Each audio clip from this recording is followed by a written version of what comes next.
Assalamualaikum warahmatullahi wabarakatuh. Selamat pagi anak-anak, bagaimana kabarnya hari ini? Semoga kalian dalam keadaan sehat walafiat. Hari ini saya akan menjelaskan materi teks eksplanasi. Tolong disimak dan dicatat poin-poin pentingnya ya.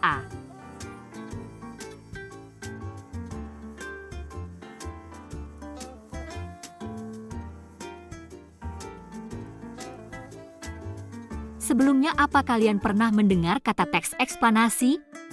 Apa itu teks eksplanasi?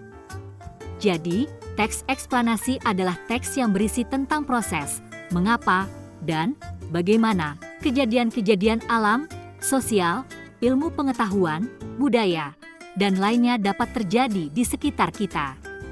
Suatu kejadian, baik bencana alam ataupun bencana sosial, selalu memiliki hubungan sebab, akibat, dan proses.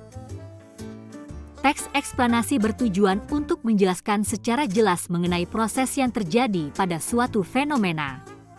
Teks ini juga memberikan alasan penyebab peristiwa itu terjadi dengan bahasa yang sederhana dan mudah dimengerti oleh pembaca. Ciri-ciri teks eksplanasi itu ada 4. Yang pertama, informasi yang dimuat berdasarkan fakta, faktual. Kedua, hal yang dibahas berisi suatu fenomena yang sifatnya keilmuan atau berhubungan dengan ilmu pengetahuan. Ketiga, sifatnya informatif dan tidak berusaha mempengaruhi pembaca untuk percaya terhadap hal yang dibahas. Keempat, fokus pada hal umum, generik, dan tidak partisipan manusia. Contohnya tsunami, banjir, gempa bumi, hujan, dan lainnya. Struktur teks eksplanasi itu ada 3. Yang pertama, identifikasi fenomena. Identifikasi fenomena adalah penjelasan dari sebuah teks eksplanasi tentang gambaran umum tentang suatu fenomena atau peristiwa alam yang akan dibahas. Kedua, rangkaian kejadian deretan penjelas. Setelah mengetahui secara umum fenomena yang akan dibahas, pada bagian ini dijelaskan tentang proses, penyebab, dan akibat yang ditimbulkan dari fenomena tersebut. Dan ketiga, interpretasi. Interpretasi adalah bagian akhir yang memiliki peran sebagai penutup dari penjelasan suatu peristiwa yang dibahas. Selanjutnya, kaidah kebahasaan teks eksplanasi ada 5. Yang pertama, menggunakan kalimat aktif dan kalimat tidak langsung. Kalimat aktif adalah jenis kalimat di mana objek melakukan sebuah tindakan kepada subjek. Kalimat tidak langsung adalah kalimat pembicaraan atau sebuah informasi dari seseorang yang disampaikan secara tidak langsung. Kedua, menggunakan konjungsi kasual dan waktu. Konjungsi kasual adalah kata penghubung yang mengaitkan dua peristiwa atau ide dengan menunjukkan hubungan sebab akibat. Konjungsi kasual ditandai dengan penggunaan kata karena, sebab, oleh karena itu, dan sebagainya. Konjungsi waktu temporal adalah kata hubung yang berkenaan dengan waktu. Biasanya, ditandai dengan penggunaan kata kemudian, lalu, sejak, ketika, saat, dan sebagainya. Ketiga, menggunakan kata kerja material dan rasional. Kata kerja material merujuk pada tindakan yang dapat dilihat atau dirasakan secara fisik. Contohnya membangun, memakan, membaca, dan lain sebagainya. Kata kerja rasional berkaitan dengan aktivitas emosional.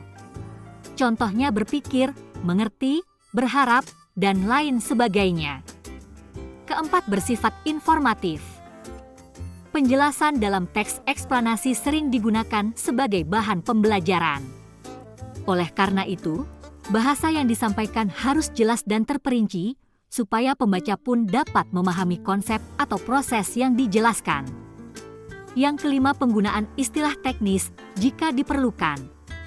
Teks eksplanasi seringkali menggunakan istilah teknis atau ilmiah yang berkaitan dengan fenomena yang dijelaskan. Contohnya dalam teks eksplanasi tentang penyebab banjir.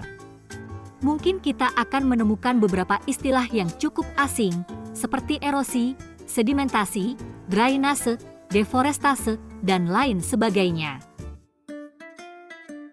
Selanjutnya ada contoh teks eksplanasi tentang proses terjadinya banjir.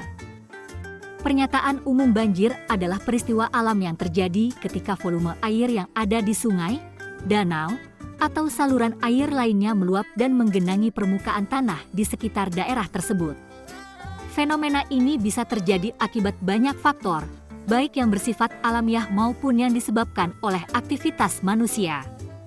Banjir seringkali menimbulkan kerusakan besar, seperti kerugian material, hilangnya nyawa, hingga terganggunya aktivitas masyarakat. Penjelasan urutan proses banjir terjadi melalui beberapa tahapan yang saling berkaitan. Proses pertama yang menyebabkan banjir adalah curah hujan yang tinggi dalam waktu singkat. Ketika hujan turun dengan intensitas yang sangat tinggi, tanah yang sudah jenuh tidak dapat lagi menyerap air, sehingga air mengalir ke sungai atau saluran air lainnya.